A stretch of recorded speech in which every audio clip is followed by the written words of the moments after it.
더불어민주당 초선 의원들이 대선 경선 후보 6명을 한 사람씩 초청해 연 토론회에선 공통 질문이 있었습니다. 문재인 정부에서 가장 잘한 것과 못한 것이 무엇입니까? 잘한 것에 대한 판단은 달랐지만 못한 것에 대해선 한 명도 빼놓지 않고 같은 얘기를 했습니다. 부동산의 가격의 많은 상승이 국민들께 상실감을 드린 것. 부동산 투기를 그냥 너무 당연시하는 그런 풍조, 이것을 제때제때 막지 못한 잘못도 있다고. 민주당 주자들, 공급은 충분하다는 판단 아래 투기 수요 억제에 주력하다가 실패를 겪은 문재인 정부를 반면교사로 삼았습니다. 공공주도의 공급 물량 확대를 앞다퉈 강조하고 있습니다. 먼저 이재명 후보, 기본주택 100만 호를 약속했습니다. 소득 수준에 관계없이 무주택자라면 누구나 저렴한 임대료로 30년간 거주할 수 있는 공공주택을 표방합니다. 중산층 4인 가족도 살 수 있도록 면적을 30평대로 넓히고 역세권처럼 좋은 위치에 짓겠다고 밝혔습니다. 현재 30년 이상의 장기 공공임대주택은 주거 취약 계층용으로서 좁은 면적, 나쁜 위치에 열악한 주거 조건이어서 기피 대상이 되고 있는데 그나마 이러한 장기 공공임대주택조차도 전체 주택의 5%가 채 되지 않습니다. 토지는 공공이 소유하고 건물만 분양해 분양가를 낮춘 토지 임대부 주택도 기본주택에 포함됩니다. 문제는 재원 조달과 택지 마련 방안입니다. 당내 경쟁자들부터 도대체 어떻게 마련할 거냐고 묻고 있습니다.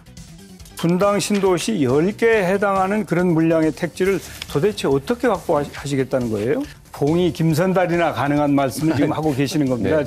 기본주택의 분양형이라고 하는 건 실제로 그냥 월세를 30만 원씩 내고 있는 거예요. 건물 가치는 제로로 수렴할 테고 땅은 국가가 가지고 있고. 이 후보는 문제 없다고 답합니다.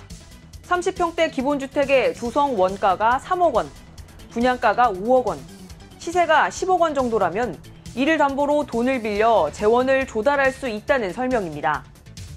또 택지를 개발할 때 조성하는 역 주변에 집을 짓겠다는 거니 택지 마련엔 문제가 없다고 밝히고 있습니다.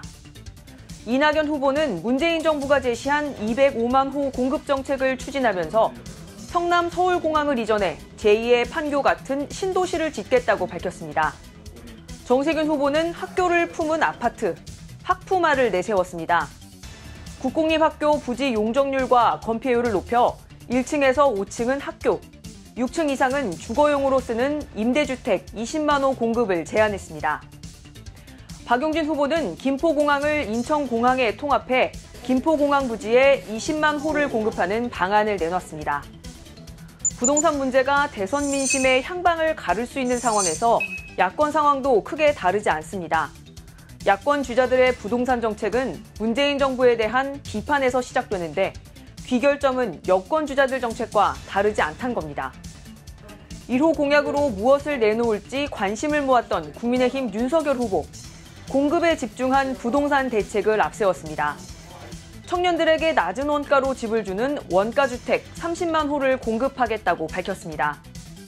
5년 이상 거주 후 원가주택 매각을 원할 경우 국가에 매각하도록 하되 매매 차익 중 70%까지 입주자에게 돌아가게 하여 재산 형성을 지원하고 신혼부부와 무주택 가구에는 역세권 주택 20만 호를 시세의 50%에서 70% 수준에 공급하겠다고 했는데 민간 재건축 단지의 용적률을 상향해주고 기부 체납을 받아 짓는다는 구상입니다. 원가주택은 기본주택과 원리는 다르지만 비슷한 비판에 직면했습니다. 당내 주자들은 기본주택 같은 허황된 포퓰리즘이라며 쓴소리를 했습니다. 홍준표 후보는 이재명 후보보다 더 허황된 공약이라고 공격했습니다. 엄청난 재정이 소요되는 데다 집값이 계속해서 올라야 유지할 수 있는 정책이란 건데 이재명 후보 측에선 기본주택 공약을 베낀 것 같다고 반응하자 윤 후보 측은 발끈했습니다. 공교롭게 공급 250만 호, 목표 숫자도 같은데요.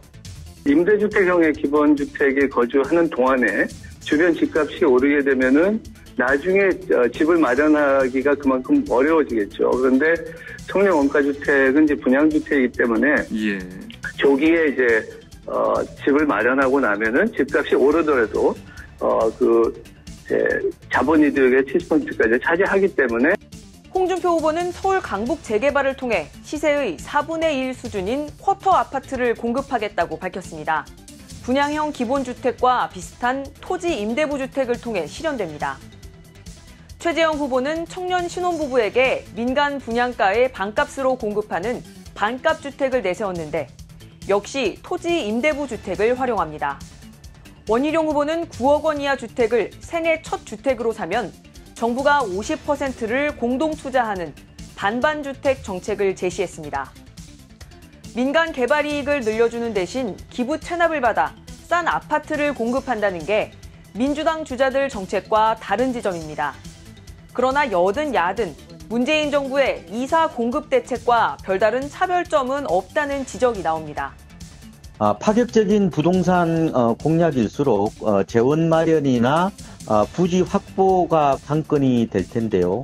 당선 이후에 실행할 수 있는 세부 방안들이 마련돼야 될 것 같습니다. 과천 정부청사, 태릉골프장, 용산기지 등을 활용하겠다는 8.4 공급 대책이 나온 지 1년 이상 지났지만 첫걸음도 떼지 못한 곳이 많다는 점에서 공급은 지난한 과제로 꼽힙니다.